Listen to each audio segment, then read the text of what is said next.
Welcome to The Growth Show with me as your host, Joe Camerato. I am an entrepreneur who created my company, National Business Capital, from literally $0 out of my spare bedroom to over $2 billion in business loans secured for entrepreneurs nationwide. Since 2007, I have seen just about every type of business. I provide money and help entrepreneurs access capital to scale fast, but I also know that it's possible for you, as you scale, to replace yourself, to build systems, processes, and great teams of people that can live on without you so you can actually enjoy your life and your company can still grow. I will not only tell you the peaks and valleys of my story, but I will also bring on world-class entrepreneurs to tell their stories and share their lessons on their growth journeys. Welcome to The Growth Show.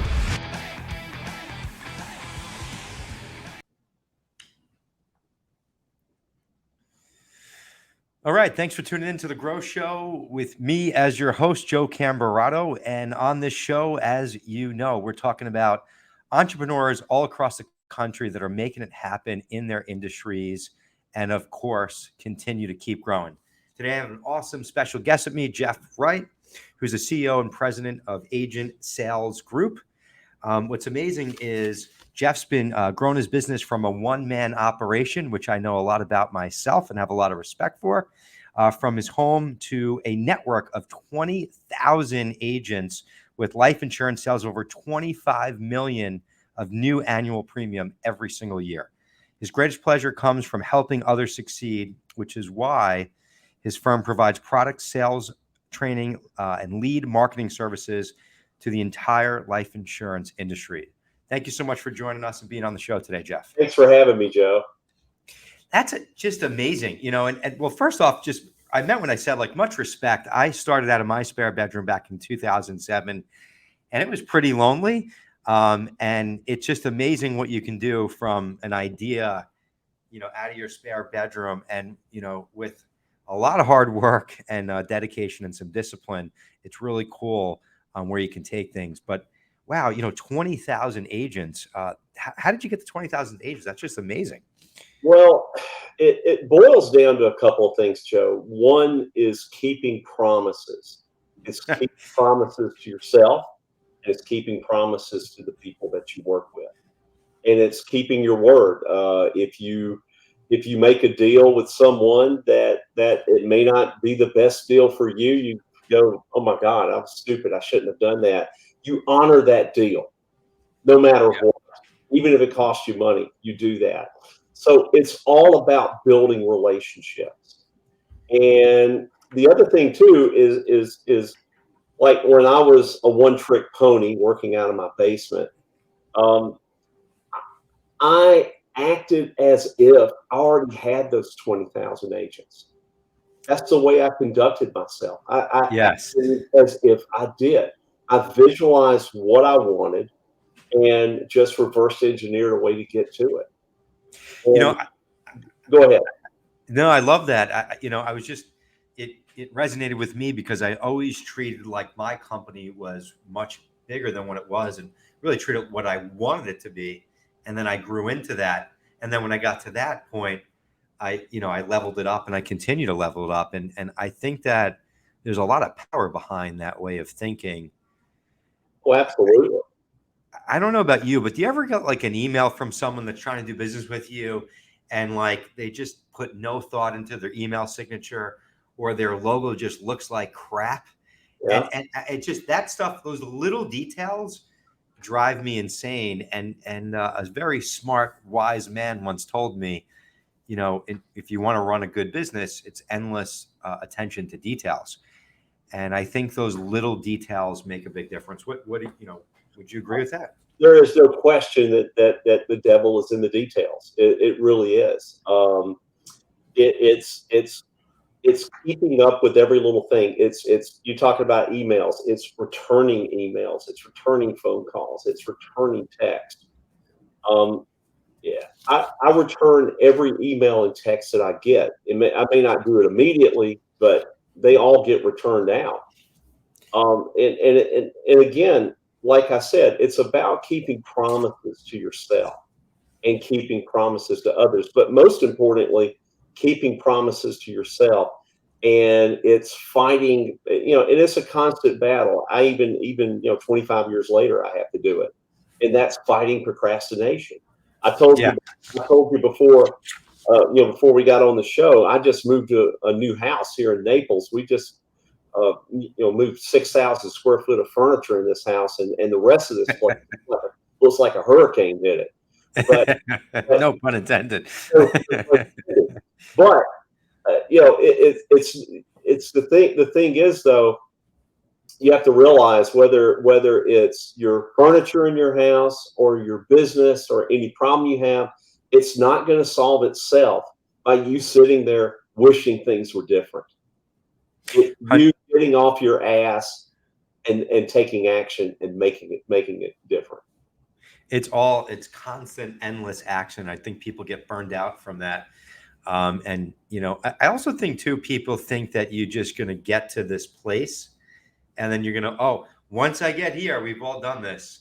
Everything's going to be amazing. It'll all work out. And then you get there, and you're like, and once you just accept that when you get there, you have to reset those goals, and then you get to the next level. It's not like you don't get to this.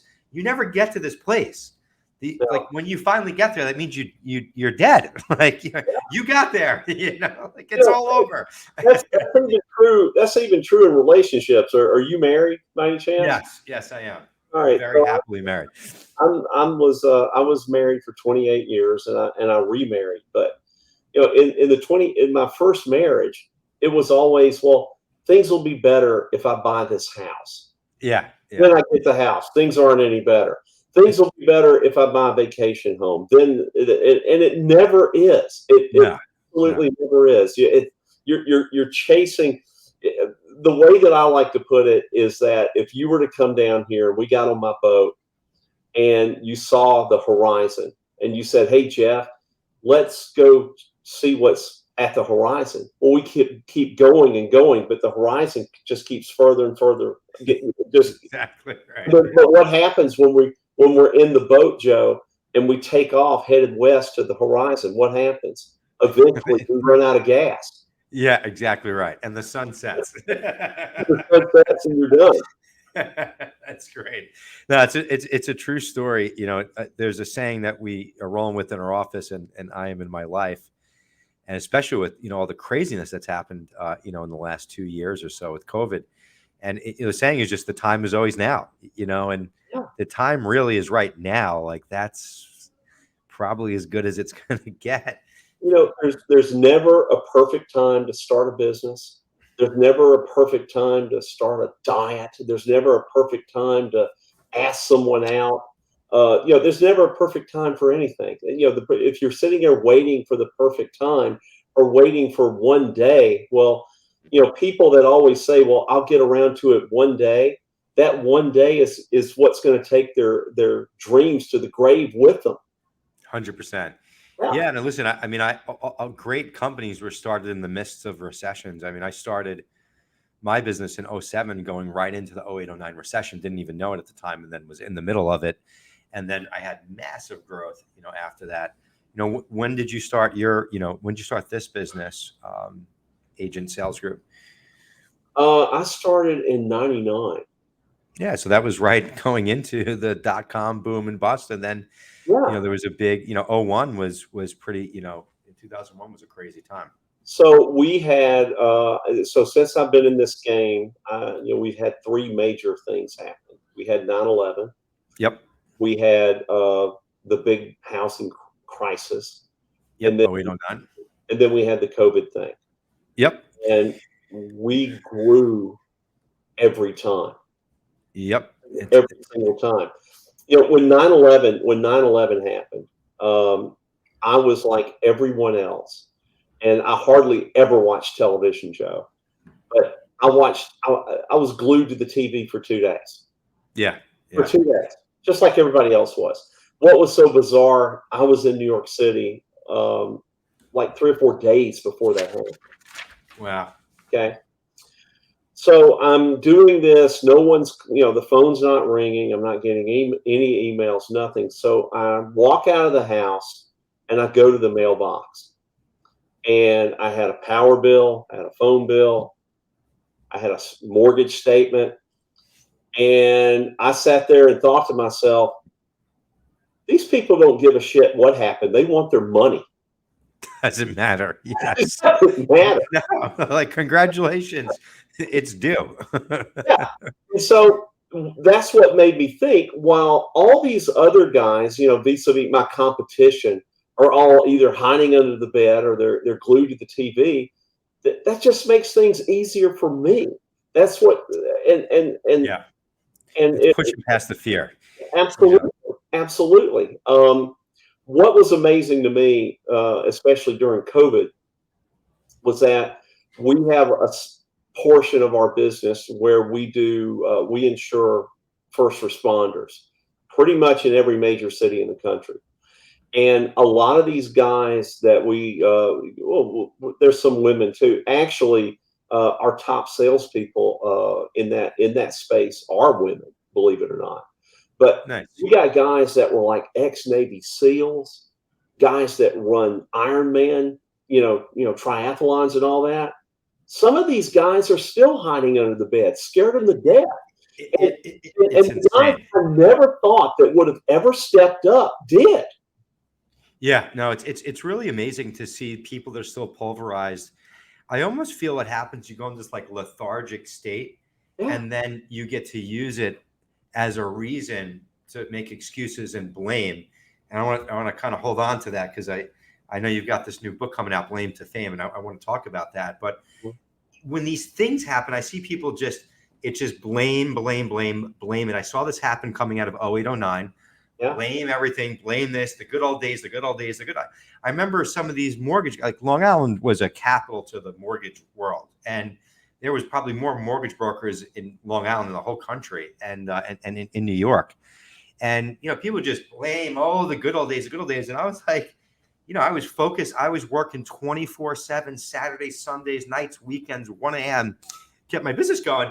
And, 3, 4, 5 years later, the good old days, I'm making the new good old days right now. Right. And you're sleeping at the wheel. You're still blaming all this stuff. And I think a lot of people will use things to blame and make excuses because now you could say, COVID put me out of business. And listen, I am not being disrespectful because it created massive issues in people's businesses, but it also created massive opportunities if you focused on it, right? Yeah. And I think I'm seeing this firsthand. We get thousands of financing applications every month from businesses across the country.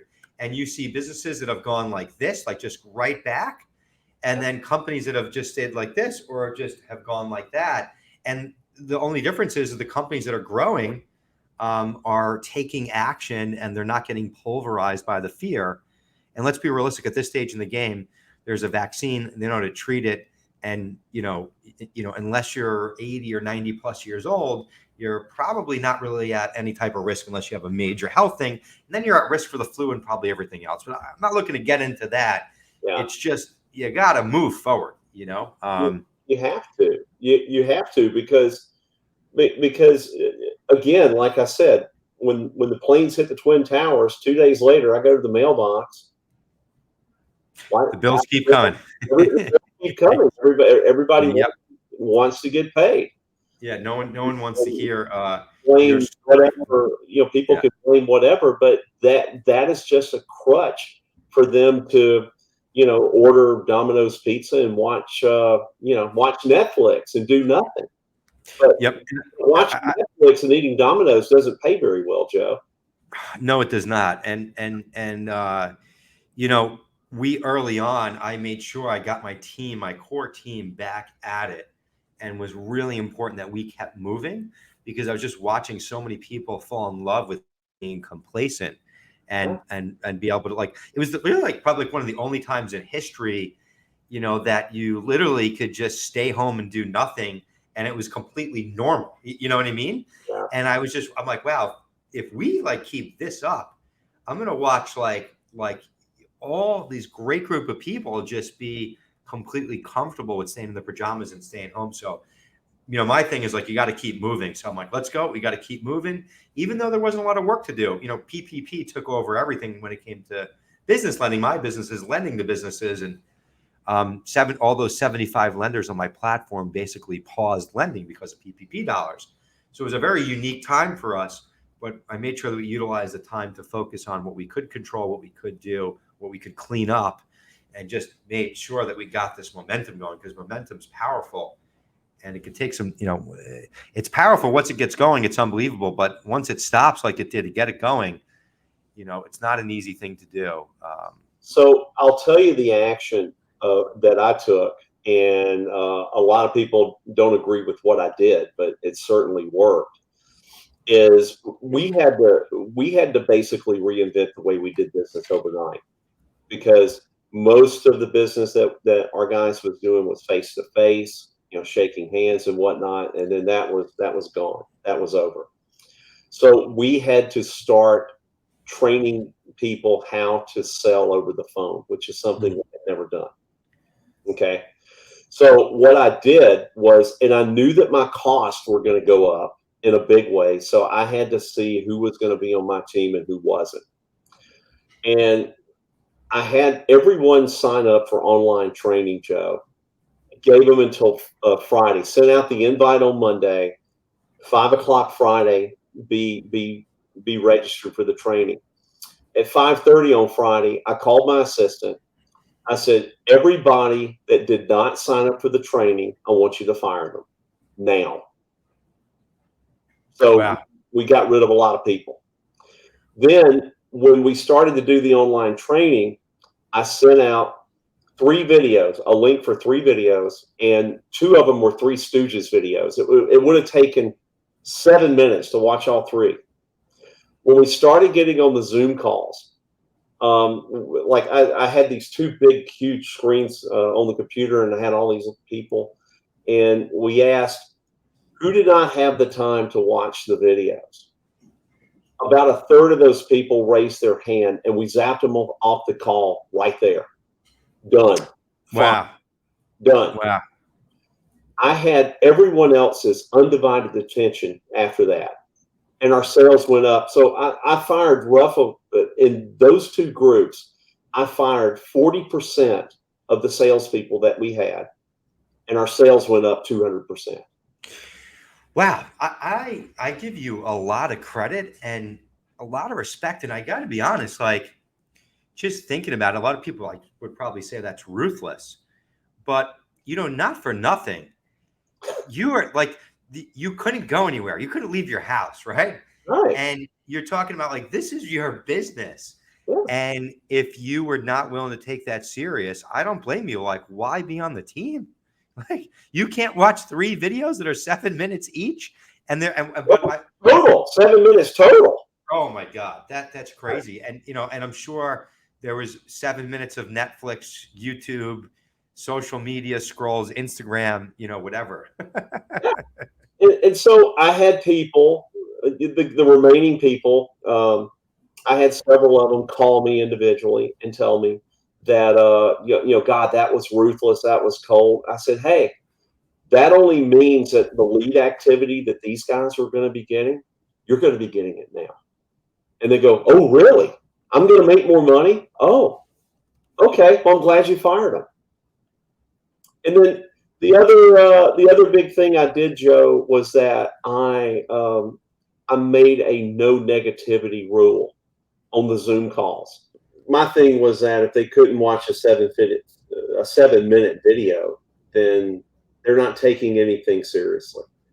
And I had guys call me, saying, that was ruthless, that was cold, that was mean to let these people go. And I said, well, the lead activity that they were going to be getting, you're going to be getting it now. You're going to be making more money. And they go, oh, really? Well, I'm glad to hear it. Yeah, exactly.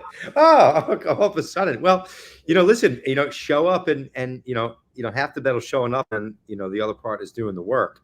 Yeah. But if you weren't willing to do the work in that, when you're sitting around doing nothing, I mean, then how do you trust that they're going to be doing the work when they're getting those leads? And you're in the middle of this crazy market and world that we were in. Like, if you're not going to take things serious in that moment, it probably is hopefully never gets more serious than that in our lifetime, because I hope to God not. No. yeah, that was pretty serious. So I think that was awesome, to be honest. And the other thing too was that when we started doing the Zoom calls, I took notes from a friend of mine who used to be a Blue Angel in the Navy, and he said that the most important part of any mission was the debriefing. And you ever noticed how these military people, their ranks are on Velcro? Yeah. Everybody rips that Velcro off where they do the debriefing. They put all the ranks in a basket, and then everyone is equal. And that way, that a lieutenant can criticize an admiral without fear of anything.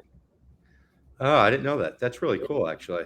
Yeah. So what I did was I wanted these Zoom calls to be helpful, and I wanted them to be constructive. So I have a very hard rule, and that is, if anyone has anything bad to say or negative to say, they can call us individually and cry all they want.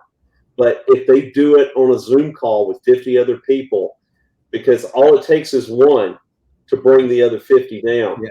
That's all it takes.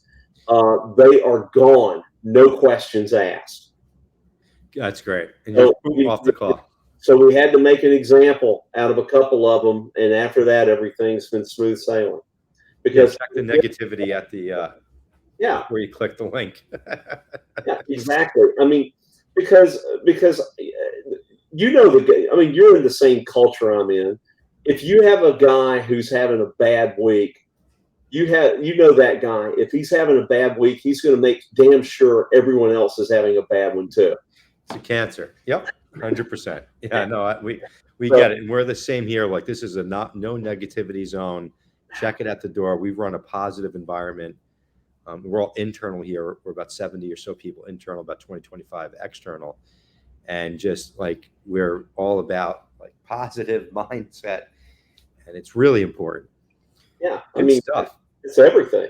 It's absolutely everything.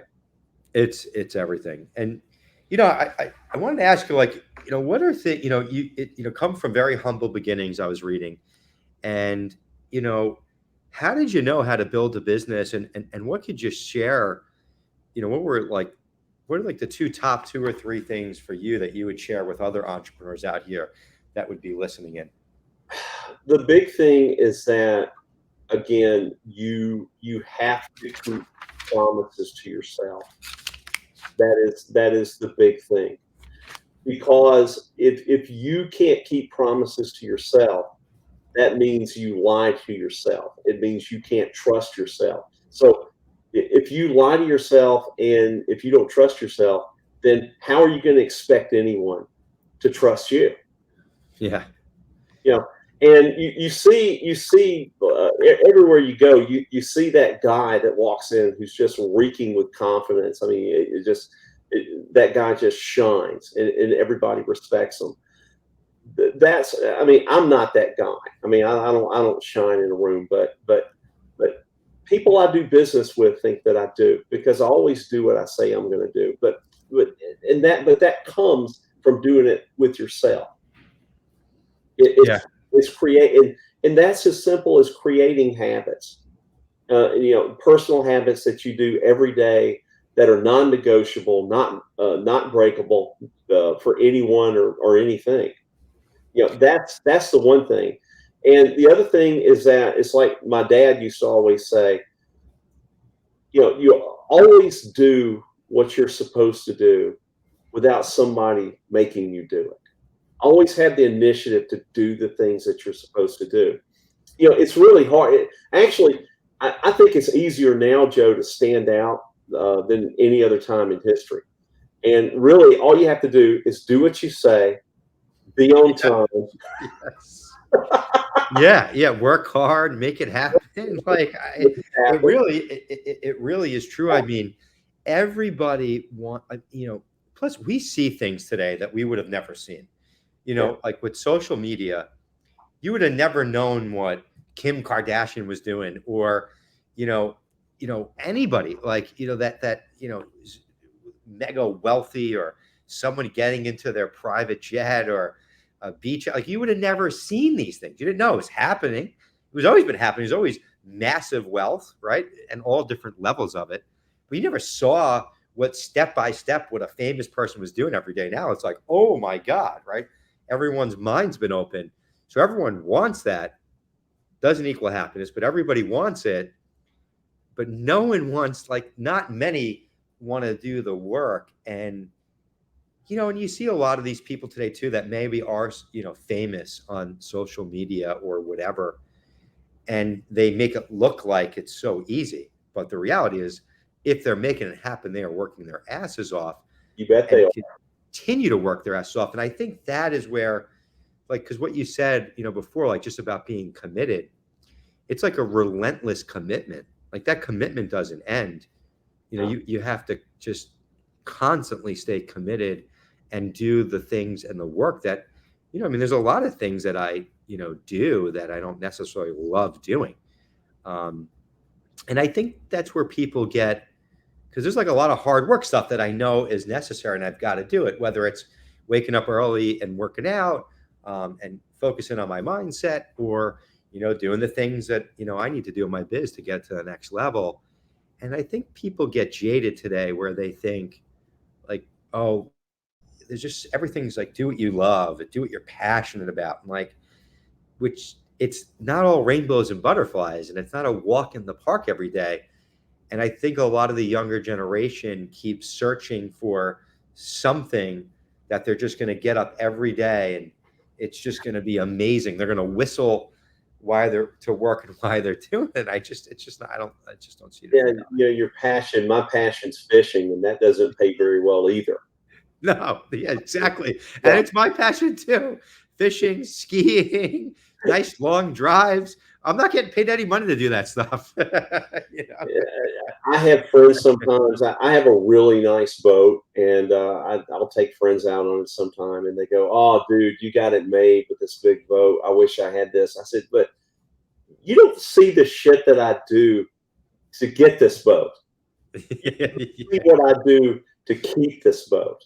Yeah. It's all the things that you don't see. And that's a saying that I love so much. I forget who said it, but success is doing the things that you need to do when no one else is looking. That's exactly right. Yeah. Yes. It's good stuff. I love that. Well, let's talk about your book, Blame to Fame. Why don't you tell us a little bit about that, and where did that come from, and what's the concept behind the book? The concept behind the book is there's so much blame in the world. If you watch the news, which I don't, it's watching the news is awful. Same here. All it is a blame game. That's all it is. It's all blame. It's no solutions. And I've often said that if blame were an Olympic sport, America would win the gold medal every year. It's so true. It's horrible to say that. It's like, what a shame, because we should be, I hope we can hold this title of being the best country in the world. Oh yeah. But for me, Joe, I don't blame anything. I just try to fix it. I didn't blame my situation with COVID or anything like that. I sought out the ways to fix it. And you can't blame, I'm 57 years old. I can't blame anybody for anything that I do. Okay. Yeah. So if I try to eat really healthy, but if I go eat a whole pizza or whatever, I can't blame anybody for that. That was a choice I made. Yep. Some people will say, well, my wife really wants, well, then you need to communicate better with your wife on the life you want to live and you want to get better and whatnot. But you can't blame her for what you do. Yeah. And that's the whole thing. There's so many people. I grew up very humble beginnings. I grew up in a really small community in Georgia, just probably an hour south of Atlanta. And it was one of those little places, people, they were born there, they lived there, they died there. And that was the only world that they knew. and they would blame everything and everybody for everything. And it closes your mindset so much into not just exploring what else is out there in the world. Yeah. I travel. I travel a lot, and I was fortunate enough. My parents let me travel when I was a kid overseas.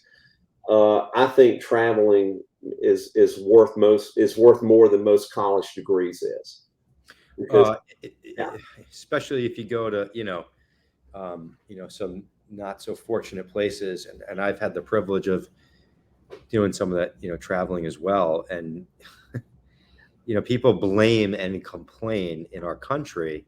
yeah, And it's like, go to like, I went to a very amazing place in India, Varanasi. It's like one of the oldest, holiest cities. And, it was amazing. And, um, but it was a very poor place. And I mean, God, I came back and I mean, people complain about the roads in New York because there's a lot of potholes and stuff. But man, you go to like a place like India and you get blown away, oh yeah, oh yeah, absolutely.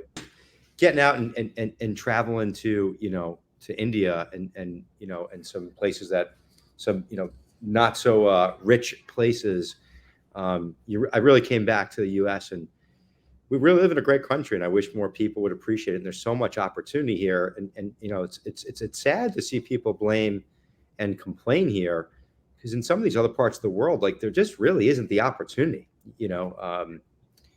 and it's amazing to me, how many people, in this country too, that spend money on the dumbest things and they've never been outside of the country. It's really just wild. But It's I agree with you. it's really interesting too, Joe, because I get a different perspective of it. My wife was raised in the Soviet Union, and she came over here from Ukraine, and she gets super frustrated just seeing people blaming anything and everything over things that she thinks that's nothing. Yeah. That's, Yep. yeah, things that are nothing. No, 100%. No, I definitely get it. My wife's, parents grew up in Poland on a farm with no electricity. I mean, like we've got a lot of, when you don't have electricity growing up, like everything's awesome over here, no matter where you live. Absolutely. She told me that when she came to this country, she moved to North Carolina, and the first grocery store that she went to was a Piggly Wiggly, and she thought it was Disney World. That's great. Yeah. Never seen anything like it. Of course, now she wouldn't go anywhere near Piggly Wiggly, but That's great. It's true. It's the little things, and it's funny, like all these things that we're talking about all really like can affect your growth, right? And being better and moving the needle in your personal life and in your business. It's just really what we're talking about, is just putting things in perspective, appreciating what you have and working with what you got. And I know that, if you started out of your bedroom from zero, and so did I, there was major, I don't know your whole story, right? But I know, without knowing you, that there were major challenges along the way, and it wasn't all like this in your business. It's virtually impossible. no. Um, And that's the thing that the other thing, along with the other biggest tip I could give anyone, Joe, is, aside from being a promise keeper, it's being grateful. It's being grateful for everything, even being grateful for the problems that you have. Because I can tell you that some of the most profitable situations that I enjoy right now came from massive problems that I thought were going to yeah, be the end of the world. it's where the growth is. I was just sharing this with someone the other day. Like if you're not feeling uncomfortable, you're not growing. Yeah, Like there's no way to grow and get to a next level of anything, business, personal, without fighting through some level of uncomfortableness, and some awkwardness and some fear. So good stuff. And just speaking of fear, a lot of people, my business is lending to businesses to help them grow. Did you use financing to grow your business? Did you grow organically? Whether was there ever a time and place that you borrowed money to grow? Way back then, we had a little community bank, and it was one of the. I don't think you can do this anymore, but I would call, I would call up the guy. We called him Uncle Buck. I'd call Uncle Buck and say, "Hey, I need to borrow 50 grand," and he's like, "Oh, okay, come down here and get it." And I'd go there, and Uncle Buck would have me the check, and pay him 6 months later. That's great. Yeah, it definitely doesn't work like that today. I think It has gotten faster in the non-bank lending world, but not with banks. And Uncle Buck does not have the authority to write checks like that anymore. No. So I actually borrowed very little money. I borrowed very little money. One of this may not be necessarily good for your business, but my thing is that people talk about being financially independent. Financially independent to me is not about being rich. It's about doing the things that you want to do or need to do without asking permission. And if your car breaks down and you need to buy a car and you don't have the cash in the bank to buy that car, you have to ask someone's permission to buy that car. You have to get a loan. I just sold my house in Tampa, and the guy, he got a VA loan, and the hoops that this guy had to jump through. Oh yeah. I couldn't have stood it. So to me, borrowing money is having to ask permission to do something, and it's something I have a fundamental problem with. Just me. Yeah. I know not everybody. I know not everybody is that way, but I think that's what a lot of people are working towards, right? Like, because in the beginning, right, there was a time and a place where you needed to, whatever it was, to borrow money to get yourself to that next place. And I think a lot of people watching, like, their goal is to be, financially independent, crushing in their business, get to a place where they don't even have to think about those things. But the problem with that, Joe, is that a lot of people, they may have $10,000 in the bank and they need a car. Well, that's different. Yeah, I'm just talking about borrowing money specifically for your business to grow. Use the 10 grand to put down on a $50,000 car and have payments versus using the $10,000 to pay cash for a car, which is what I did. Yeah. Well, I definitely appreciate what you're saying, and there's a lot of people out there like to have any debt. I'm a fan of if you can get debt at the right price. Yeah. That to leverage your business, leverage what you have, and then take that money and put it elsewhere outside of your business into other things. And there's good and bad with both, right? It depends on the way that you view that. But really, more my question is when you did, back in the day when you went to Uncle Buck and borrowed 50 grand or whatever it was, like where did you, because if you do have this mindset that I'm going to guess that when you did borrow money, like you had a plan and you put it to work in very specific areas. Otherwise, I think with your thought process on borrowing, like you would have never done that if there wasn't like a real reason for it. So what when you were borrowing money, like what were you using it for to better your business? I'm just curious. Marketing. Yeah. It's all about marketing, Joe. My wife is a physician, and 90% is marketing. Yeah. Because you could have the greatest skill in the world, you could have the greatest product in the world, you could be loaning the cheapest money in New York, but unless someone knows about it, you're not going to be loaning anything. I love the quote, like it's not about the best product or the best, whatever. It's all about who's the best marketer, and it really is true. And, I tell people if they're borrowing money, like you got to put it towards things that are going to, drive your revenue, increase your revenue. Yeah, absolutely. And that was one of the things why we were so successful in COVID, 9/11, housing crisis and whatnot, because while most people were withdrawing, I was doubling down on marketing. That is the time to double down. 100%. Yeah, and it's hard to, I think we talked about mindset here and different things. I think what's really important is you have to prepare yourself for these situations and have a little mini action plan. It doesn't need to be this elaborate, like 20-page plan. It can be a one pager with bullet points. But, I always take myself through this process constantly in my business. Like if this were to happen, like here's what I kind of have these steps mapped out. So, because when things happen, like, I never could have imagined like this COVID and a virus and the world shutting down. But I already had this action plan. If we went into a recession, what happened with COVID was like at a different level. But because I had a plan put together and just walked myself through it, if we go into a recession, here's where I put my focus, like without even thinking, it really helped me just talking myself through that when everything was fine. Yeah. Was great.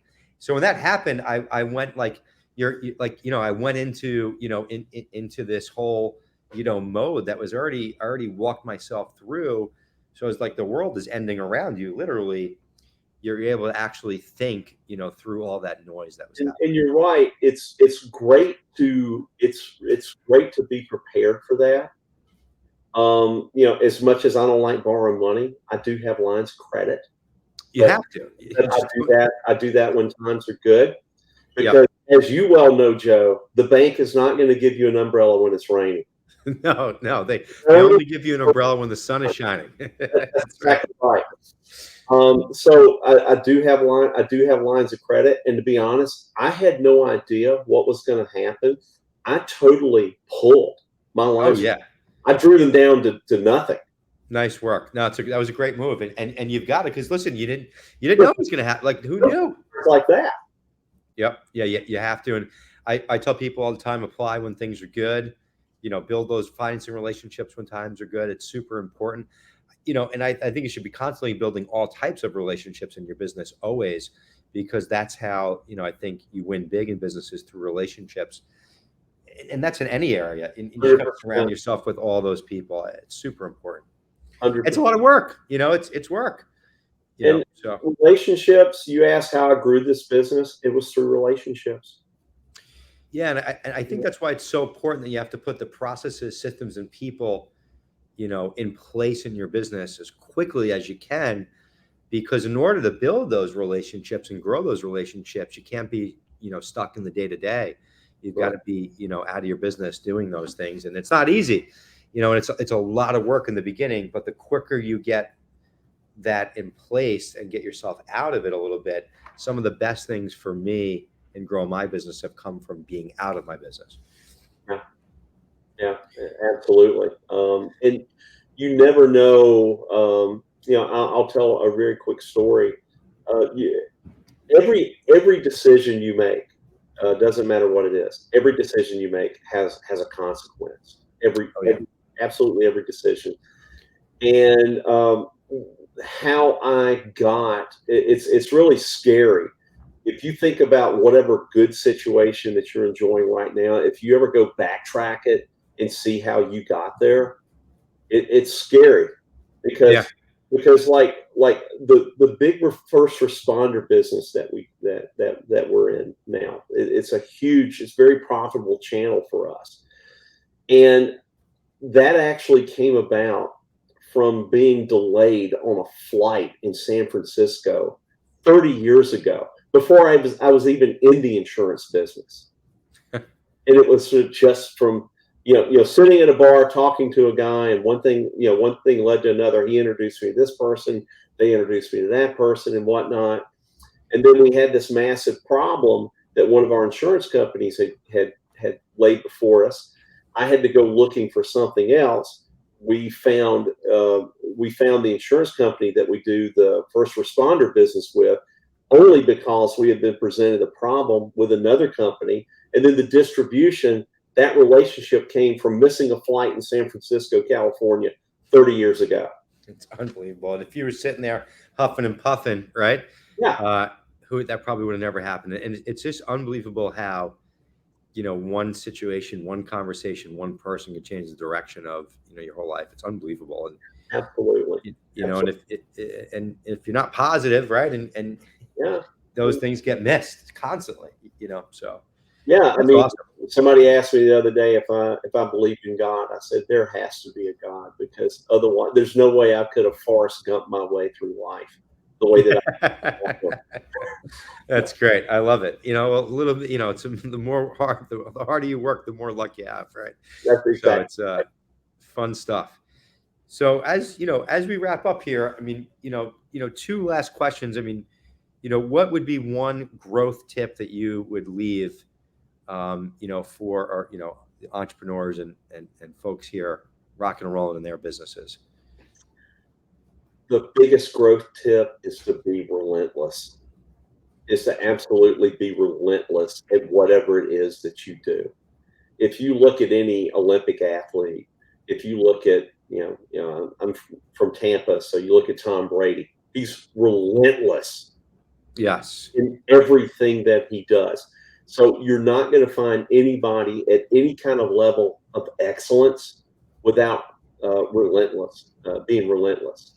It, 100%. it doesn't matter if you decorate birthday cakes for a living. Be relentless in how you do it, and never stop learning, Joe. Never stop learning. If you think you know it all, you're in trouble, 100%. Yeah. because all these books behind me, I've read them all, and I still have more books to unpack because I'm in a new house. But I read 2 to 3 books a month, and That's awesome. you can never stop learning. Never stop. 100%. No, I love it. Stay curious, keep learning. And things are constantly changing, right? So you got to keep up with the times, and you got to open up your mind. You talked about that a little bit earlier, especially just getting out traveling and stuff. Like, Yeah. I just find the more I open up my mind, the more I learn and the more I grow. And I think it helps me in a lot of my decision makings, being open minded and looking at things from multiple point of views, from getting out there, seeing different things, experiencing different things, and reading things. Really, it just helps you think differently, and I feel like every time you learn something new, you're like opening up another layer in your mind. Oh, absolutely. And if people want to know a great book, it's not a business book, but the book that I reread probably twice a year is called The Four Agreements by Don Miguel Ruiz. And one of the agreements is not making assumptions. And I like that. I really try not to make assumptions, because the saying, assumptions makes an ass out of you and me. Yeah, yeah.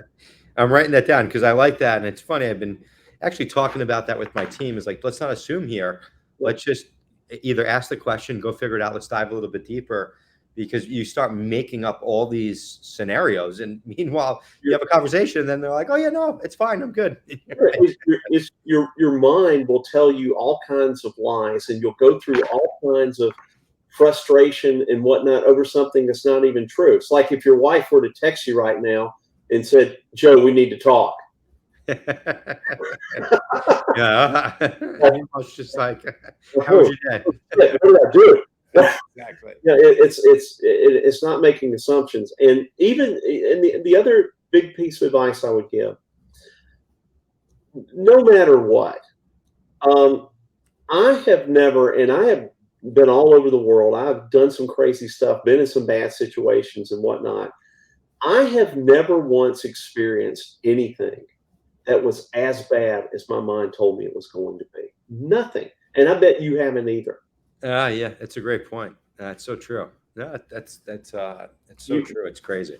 you have to remember that. And then sometimes, and sometimes too, you just have to go for it. Now, I was lucky; I didn't have to see Uncle Buck very often and borrow money. Okay, a lot of people have to borrow money. Nothing wrong with that. But if you're going to go to Joe and borrow money, borrow big. You know, Yeah, put yeah, a big weight on there, so you have to pay it back. That is your motivation. You have no choice but to grow.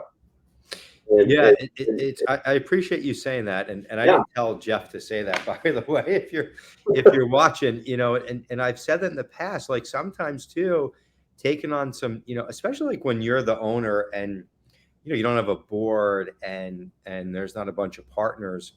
If you're the sole guy, the decision maker, I've found that, taking on some debt and doing some things, Yeah. it's really held me accountable to like take action and get shit done. Whether it's leveling up with the home or, other things, those I've used them as motivators, not demotivators. Okay. And it's worked for me. It doesn't work for everybody, but I think I bought my first house at 23 years old, and it was just about $500,000.